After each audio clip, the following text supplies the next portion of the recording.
Today, I'll walk you through how to import a spreadsheet into Airtable, even if you're a total beginner or just need a quick refresher. By the end of this guide, you'll know exactly how to upload your data so you can streamline your workflow and enhance your project management. Let's get started. First, open your Airtable page. This is your workspace where all the magic happens. If you're familiar with a digital filing cabinet, think of Airtable as that, organized and easy to navigate. Once you're in, look for the option that says Add or Import. This is your gateway to bringing in external data. Don't worry if your dashboard looks slightly different, the core functionality remains the same. Now you have a choice. You can either select a Google Sheet by signing into the account where your spreadsheet is located, or you can upload a CSV file. For this tutorial, we will focus on uploading a CSV file, which is a common format for data transfer. Next, click on the CSV file option. This will allow you to browse your local files.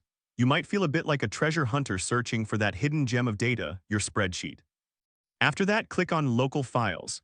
This will open up your File Explorer where you can locate the CSV file you wish to import. Once you find it, click on Browse Files. This step is crucial as it connects your local data to Airtable.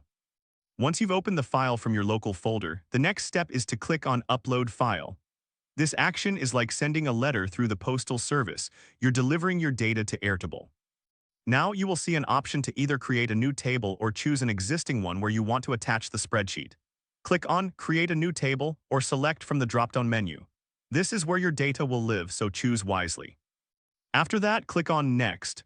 This is a simple yet important step that prepares your data for the final import. Finally, a preview of your spreadsheet will show up. Take a moment to review it, and once you're satisfied, click on Import.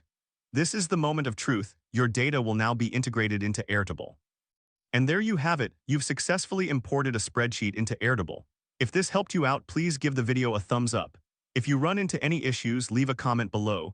Subscribe for more actionable guides. Thanks for watching.